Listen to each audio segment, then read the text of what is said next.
Bienvenidos de nuevo, hermanos. Muchas gracias por estar con nosotros repasando el estudio del libro de esta semana. El libro que estamos estudiando es, Demos un testimonio completo sobre el reino de Dios. Esta semana continuamos con el repaso del capítulo número 6. Lleva como título: Esteban, lleno de favor divino y de poder. Este capítulo está basado en Hechos, del capítulo 6, versículo 8, al capítulo 8, versículo 3. En el estudio de hoy, repasaremos los párrafos del 18 al 24. Comencemos con el estudio. Continuamos en el subtema iniciado la semana pasada, titulado: Dio un testimonio muy valiente sobre el Dios de la gloria. Este subtema está basado en Hechos, capítulo 7, versículos del 1 al 53. Comenzaremos repasando el recuadro de la página 48, que lleva como título: Esteban, testigo y mártir. Vemos que es interesante cómo el significado de la palabra mártir ha evolucionado con el tiempo. En los tiempos bíblicos, el término griego martis simplemente significaba testigo, describiendo a alguien que presenciaba un evento y luego daba testimonio de ello. Este papel activo, de compartir lo que se ha visto u oído, se refleja en el uso de la palabra, para describir a Esteban en Hechos, capítulo 22, versículo 20, quien habló valientemente acerca de Jesús. Sin embargo, a medida que los cristianos enfrentaban persecución por su fe, el término mártir comenzó a adquirir un significado adicional. Desde el siglo II en adelante, se usó para referirse a aquellos que sufrían por mantenerse firmes en su fe, incluso hasta la muerte. Esta evolución en el significado de mártir destaca la conexión entre el testimonio cristiano y el sufrimiento por la causa de Cristo. Por lo tanto, podemos considerar a Esteban como el primer mártir cristiano, en este sentido completo de la palabra, ya que sufrió por su testimonio fiel a Jesús. La pregunta del párrafo 18 dice así: ¿de qué maneras debemos imitar a Esteban? Vamos con la respuesta. Para imitar a Esteban, debemos seguir dos aspectos clave de su ejemplo. Primero, debemos ser diligentes estudiantes de las Escrituras, como él lo fue.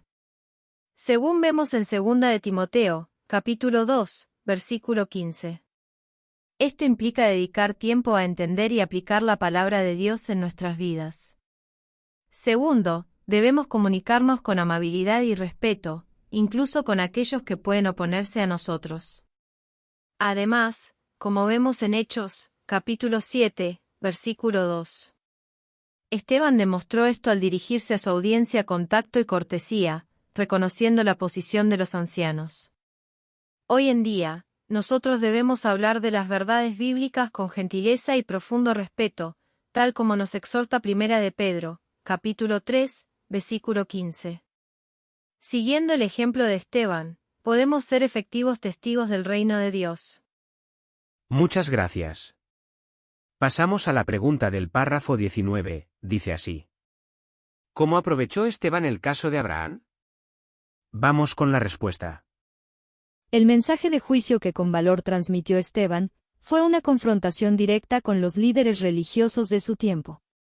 A pesar del riesgo de ofender, Esteban no se retractó, ni suavizó las palabras de juicio de Jehová. Al final de su discurso, lleno de valentía, y guiado por el Espíritu Santo, Esteban acusó a los miembros del Sanedrín de ser iguales a sus antepasados, quienes habían rechazado a los profetas y finalmente, al Mesías. Esta declaración la encontramos en Hechos, capítulo 7, versículos del 51 al 53, donde Esteban demostró coraje al enfrentarse a aquellos que estaban en posición de autoridad, pero que estaban en contra de la voluntad de Dios. Este testimonio nos anima a nosotros hoy en día a no comprometer la verdad, incluso cuando nos enfrentamos a oposición. Muchas gracias. Entramos en el primer subtema, lleva como título: Señor Jesús, recibe mi espíritu. Este subtema está basado en Hechos, del capítulo 7, versículo 54, al capítulo 8, versículo 3. Escuchamos estos versículos, y dicen así: Al oír estas cosas, Ellos se sintieron furiosos en el corazón, y mirándolo empezaron a apretar los dientes. Pero él, lleno de Espíritu Santo, miró al cielo y vio la gloria de Dios y a Jesús de pie a la derecha de Dios, y dijo: Miren, veo los cielos abiertos y al Hijo del Hombre de pie a la derecha de Dios. Entonces ellos gritaron con todas sus fuerzas. Se taparon los oídos y todos se lanzaron sobre él. Después de sacarlo de la ciudad, empezaron a apedrearlo. Los testigos pusieron sus mantos a los pies de un joven llamado Saulo. Mientras lo apedreaban, Esteban suplicó: Señor Jesús, recibe mi espíritu. Entonces se arrodilló y gritó con voz fuerte: Jehová, no les tengas en cuenta este pecado. Después de decir esto, se durmió en la muerte. Y Saulo aprobaba su asesinato. En aquel día comenzó una gran persecución contra la congregación que estaba en Jerusalén. Todos, menos los apóstoles, fueron esparcidos por las regiones de Judea y Samaria. Unos hombres devotos se llevaron a Esteban para enterrarlo, e hicieron un gran duelo por él. Saulo, por su parte, empezó a atacar ferozmente a la congregación. Invadía una casa tras otra para arrastrar afuera a hombres y mujeres y llevarlos a prisión. Una vez escuchados estos textos, la pregunta de los párrafos 20 y 21 dice así: ¿Cómo reaccionaron los jueces, y de qué manera le dio Jehová fuerzas y valor a Esteban? Vamos con la respuesta. Los jueces reaccionaron con furia descontrolada ante las valientes palabras de Esteban, perdiendo toda compostura y mostrando su ira apretando los dientes con rabia. Esta reacción demuestra su incapacidad para contradecir las verdades que Esteban les presentaba, lo que los llevó a un estado de desesperación y violencia. Sin embargo, en medio de esta amenaza, Jehová fortaleció y animó a Esteban con una visión de la gloria de Dios y de Jesús de pie a la derecha de Jehová. Esta visión citada en Marcos, capítulo 14, versículo 62, confirmó la veracidad de las palabras de Jesús ante el tribunal, cuando afirmó ser el Mesías y prometió estar a la derecha de su Padre. A pesar de la oposición y el peligro, Esteban fue fortalecido por la certeza de la verdad, lo que le dio la valentía necesaria para mantener su testimonio, incluso frente a la muerte. Muchas gracias. Para esta pregunta, tenemos una segunda respuesta. Al leer Juan, capítulo 18, versículo 31, entendemos que según las leyes romanas, es improbable que el Sanedrín tuviera autoridad para llevar a cabo ejecuciones. Sin embargo, independientemente de los detalles legales, el destino de Esteban podría describirse más como un hinchamiento por una multitud enfurecida que como una ejecución judicial. Su muerte no fue el resultado de un juicio justo, sino más bien el resultado de la furia y la intolerancia de aquellos que se sintieron amenazados por su mensaje. Muchas gracias.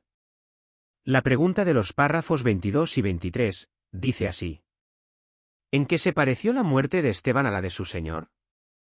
¿Por qué podemos sentirnos tan seguros como Esteban? Vamos con la respuesta. La muerte de Esteban guardó similitudes con la de su Señor en varios aspectos. Al igual que Jesús, Esteban enfrentó su ejecución con serenidad, confianza en Jehová y perdón hacia sus asesinos.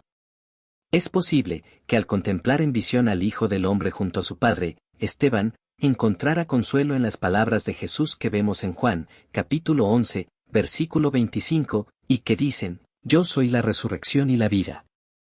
En Hechos, capítulo 7, versículos 59 y 60, vemos que sus últimas palabras reflejaron esta paz interior al entregar su espíritu a Jesús, y rogar a Jehová que no les tuviera en cuenta el pecado a sus verdugos.